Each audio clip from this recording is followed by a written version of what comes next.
sucesso não é aquilo que você colhe, é aquilo que você planta. Nascer em uma condição desfavorável pode ser culpa ou circunstância de quem veio antes de você. Morrer nessa condição foi escolha sua. O cara deu sorte. Sorte foi o nome que o preguiçoso inventou para tentar diminuir o mérito de quem foi lá e fez acontecer.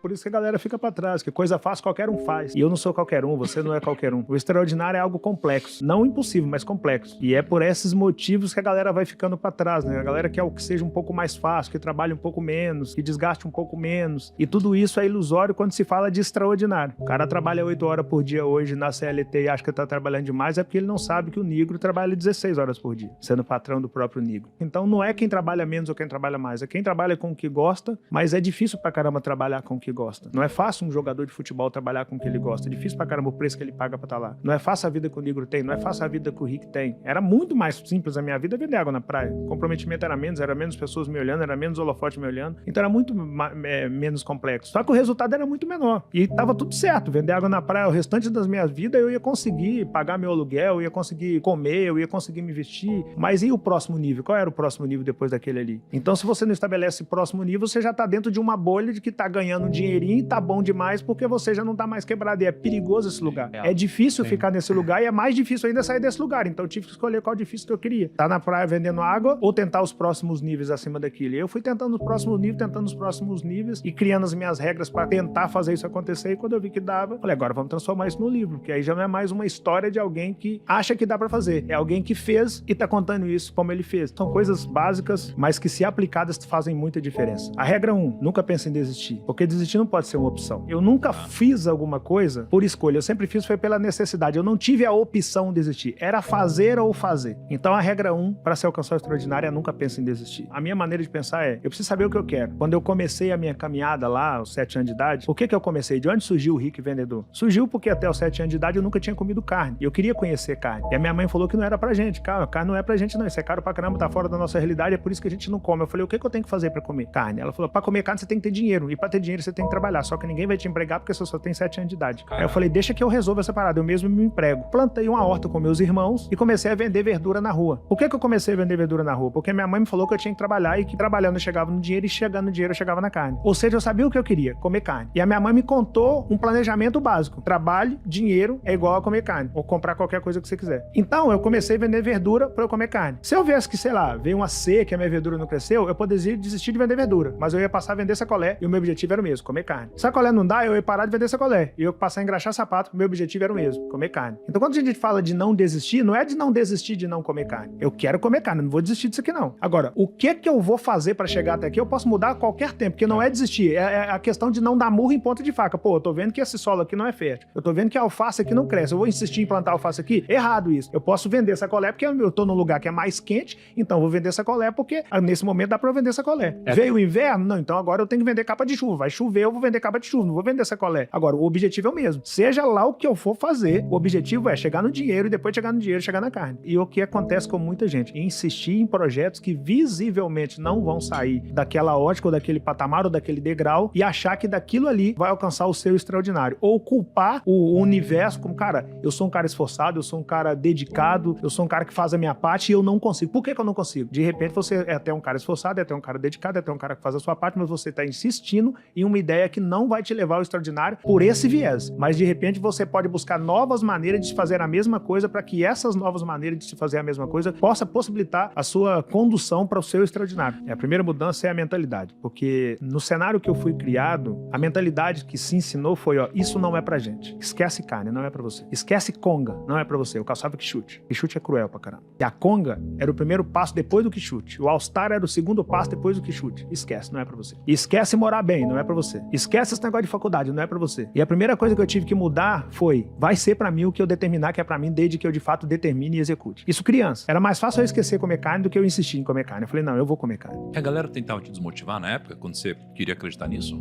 Tenta, porque a inveja nasce na intimidade. A inveja é um negócio que nasce na intimidade, a gente de perto. O cara de perto não vai comprar o alface na sua mão. O coleguinha da sua escola não vai falar com a mãe dele para comprar uma couve na sua mão, um almeirão na sua mão. Porque o coleguinha da sua escola quer te ver bem, desde que te ver bem, não significa te ver melhor do que ele. Então ele não vai comprar na sua mão. Ele vai tentar derrubar a sua ideia. Mas eu sei o quão foi importante para mim descobrir cedo que eu deveria quebrar todas aquelas crenças limitantes ali de que carne não era para mim, de que conga não era para mim, porque depois que eu consegui comer carne através da venda, aí eu vi que dava para eu comprar o que eu quisesse através da venda. Meu segundo passo foi comprar conga. O meu terceiro passo foi comprar minha própria roupa. O problema é que tá todo mundo esperando o melhor ambiente. O melhor ambiente pode te favorecer, se você for de fato um águia. Agora, se você for de fato um águia, você transforma o pior ambiente. O sonho das pessoas é estar entre os extraordinários do planeta. Aí você fala, cara, Henrique, não conheço nenhum extraordinário no planeta. Fala, então tenta estar entre os extraordinários do seu país. Não dá, cara, sou muito pequeno. Então tente estar entre os extraordinários do seu estado. Também não dá, sou muito pequeno. Tente os do sua capital, não dá. Tente os da sua cidade, não consigo. Tente os do seu bairro, não consigo. Tente os da sua rua. Cara, na minha rua não tem ninguém extraordinário, então seja essa pessoa. Não interessa se você tá no caos da favela ou se você tá no Alphaville, não interessa. Você tem que ser o extraordinário daquele lugar. Você tem que ser a parte boa daquele lugar. Não interessa como é o lugar se você se propor a ser a parte boa dele. Eu sempre tive isso comigo. Seja lá onde eu passar, eu preciso ser a parte boa desse lugar. E sempre que eu morei em comunidade ou em bairro carente, que a minha criação, ou ela foi em bairro pequeno de periferia, ou ela foi em comunidade de cidade grande. Sempre eu morei no pior do lugar. E às vezes no pior do lugar. E eu nunca fumei, eu nunca bebi, eu nunca me prostituí, eu nunca usei droga. Eu cresci entre o fuzil e o livro. No cenário onde eu nasci é como se a vida virasse pra mim e falava, meu parceiro, é o seguinte, vou te apresentar, eu sou a vida, tá? Eu vou te apresentar como funciona aqui. Você nasceu, seja bem-vindo, você tá na favela, tem um fuzil aqui, você quer pegar? E tem um livro aí. O que você escolhe? Eu falei, eu vou escolher o livro. Ah, mas o livro eu não sei onde ele tá não, tá escondido. Eu vou achar o livro. Pega o fuzil, tá mais fácil, o fuzil tá aqui. Não, eu vou achar o livro. E se você não achar o livro? Se eu não achar o livro, eu escrevo o livro, mas eu vou ser a parte boa desse lugar. A sua postura determina como as pessoas vão chegar até você e com que tipo de abordagem elas vão chegar até você. E eu sempre fui criado por um cara que é meu pai, Velho Roxo, que eu sou muito grato a ele, que ele nos ensinou o básico do básico do básico, mas dentro desse básico ele nos ensinou a ter postura que a pessoa olhe pra você e tenha coragem, ou olhe pra você e não tenha coragem de te falar sobre determinados assuntos, sobre determinadas coisas. Então eu não precisei falar não pro fuzil. Eu não dei espaço pra que ninguém me oferecesse um fuzil. Eu não precisei falar não pras drogas. Eu não dei espaço pra que alguém me oferecesse drogas. Eu não precisei falar não pra prostituição. Eu não dei espaço pra que ninguém chegasse perto de mim com a intenção de prostituição. O primeiro ídolo de um garoto de comunidade é o dono do morro. Pra ele fala, quando eu crescer, eu quero ser esse cara. Eu não tinha esse pensamento, que eu queria ser meu pai. Meu primeiro ídolo sempre foi meu pai. Pô, meu pai trabalhou pra caramba, meu pai sempre crê em Deus, meu pai leu a Bíblia desde criança, meu pai tem um amor inenarrável por minha mãe, meu pai criou 5 filhos em comunidade sem nenhum deles pegar em arma, sem nenhuma das minhas irmãs engravidar na adolescência. Eu falei, cara, eu quero ser esse cara quando eu crescer. Tem uma parte da Bíblia que é a 1 Pedro, capítulo 5, versículo 6, que diz, humilhai-vos, porém, debaixo da potente mão do Senhor Deus, para que no seu tempo exato ele venha exaltar. Eu suportei 40 anos pra esperar isso acontecer. Mas o dia que esse Deus me exaltou, eu fui em 5 continentes do mundo provar que não tem a ver com o lugar que você nasceu. Tem a ver com as suas escolhas, tem a ver com o nível de conhecimento que você buscou, tem a ver com aquilo que você fez, tem a ver com os nãos que a sua postura deu automaticamente para as pessoas. Tem a ver com isso e não com o ambiente quando você nasceu. Eu descobri,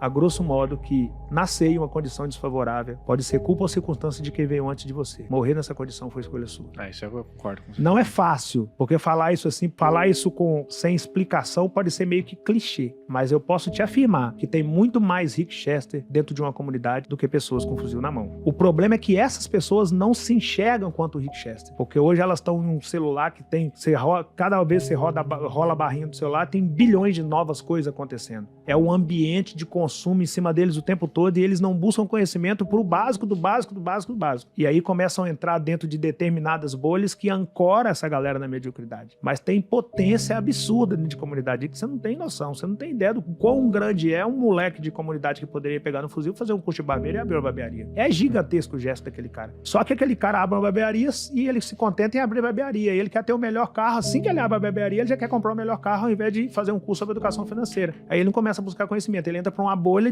do cara que até conseguiu abrir uma barbearia, mas ele não consegue avançar porque ele não fez um curso. Aí ele entra pra dentro das bolhazinhas e vai ficando. E aí é muita gente que tá dentro de bolha ficando, que tem potencial absurdo, que poderia ser um cara que facilmente tinha potencial pra sentar nessa mesa aqui. Tem 2 cenários que são caóticos pra qualquer pessoa que tenha a ousadia de pensar em mudar de realidade. O primeiro deles é o dinheiro chegar antes da educação financeira. E o segundo deles é a oportunidade de chegar antes do preparo. Quando o Flávio chegou, eu estava preparado. Nos 2 aspectos. Eu estava preparado com mentalidade para lidar com muito dinheiro, caso eu chegasse a muito dinheiro, eu estava preparado para o que viria depois do vídeo d'água. Eu era o cara que estava com a chuteira amarrada, eu costumo brincar com isso. Quando um técnico, a Copa começou agora, aí o Brasil tá lá jogando e de repente o Neymar machuca, o Tite aponta pro banco e fala, vem você, Pedro. Ele fala, peraí que eu só vou amarrar a chuteira. Ele fala, não, então vem você, Rafinha, você tá com a chuteira amarrada. Eu era o cara que tava com a chuteira amarrada. Você não pode estar com a chuteira desamarrada. Você tem que estar pronto, você tem que acreditar que em algum momento você vai ser chamado pro campo e não vai dar tempo de você nem amarrar a chuteira. E a galera não faz isso. Eles não se preparam pro extraordinário. A galera até fala em extraordinário, mas não se prepara pra isso. O cara ganha, ele começa a vender água na praia com o Rick na segunda-feira, no primeiro final de semana do verão. Final dessa primeira semana, ele chega num montante de dinheiro considerável, ele fala, cara, quer saber? Vou trocar meu celular. Ao invés dele trocar a caixa de isopor, ao invés dele comprar uma água de uma qualidade melhor, ao invés dele investir na roupa que ele vende na praia, ele troca de celular. Na segunda-feira ele fala, hoje é minha folga. Fazer um churrasco lá em casa, quem vai? Eu falava, eu não vou não, eu vou estar na praia amanhã. Pô, mas você não tem folga não? Eu falo, não, amanhã a concorrência é menor, vocês vão folgar e eu vou estar aqui vendendo, verão.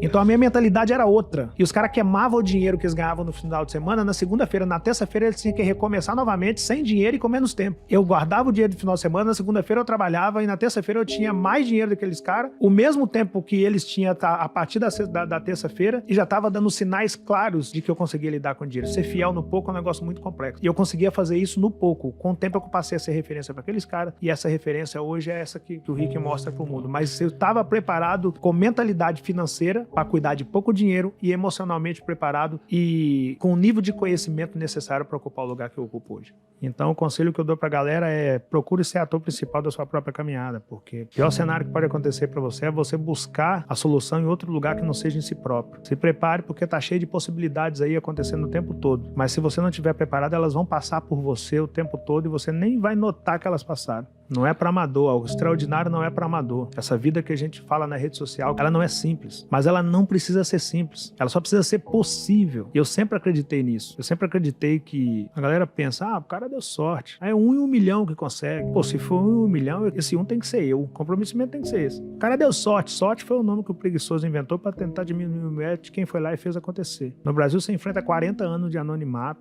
você rala pra caramba, você foge de todas as portas que poderiam te levar à perdição, você busca conhecimento, você anda entre as pessoas de cabeça erguida, você come do suor do seu rosto, e depois quando você consegue alcançar o extraordinário, vem alguém e fala que você deu sorte. Outros falam, mas esse cara vende o quê? Pô, só livro de 5 milhões, eu não sei qual produto que quem me faz essa pergunta vende, não, mas se ele tiver vendido 5 milhões desse produto, ele é bom pra caramba no que ele faz. Só livro. Isso se eu vendesse só livro. Então se prepare para enfrentar o caos e se prepare para enfrentar isso depois que chegar. E caso você chegue ao extraordinário, saiba que toda história de sucesso é meia história de fracasso. Então mantenha os 2 pés cravados no chão, porque para cada 10 pessoas que te observam e te admiram, tem 3 entre essas 10 que tá só esperando uma brecha desse tamanhozinho para puxar. E se você tiver perdido a noção, você não se levanta mais. Cresça sem perder os laços com aquilo que te levou a crescer. Humildade, essência, resiliência, fé, gratidão, fidelidade. Eu estar aqui no Nigro como o primeiro podcast que eu vou dar muito tempo é lealdade a algo que ele me falou lá atrás. Inclusive foi assim que ele elaborou isso aqui. Seja uma pessoa de palavra. E por fim, sucesso não é aquilo que você colhe, é aquilo que você planta. Se você quer colher abacate, plante abacate. Quer colher manga? Plante manga. Quer colher mamão? Plante mamão. Você só tem aquilo que você plantou. E se a vida que você tem hoje não é a vida que você quis ter em um dado momento da sua caminhada, não culpe o universo ou pense que as coisas conspiram contra você. Volte lá e veja o que você plantou, o que você está colhendo. E se não te representa, arranque tudo aquilo que você plantou, plante novamente e cultive novamente, para que um dia você possa colher exatamente aquilo que você quer, baseado exatamente naquilo que você plantou. Fora isso, jamais desista do seu sonho, porque se eu tivesse desistido,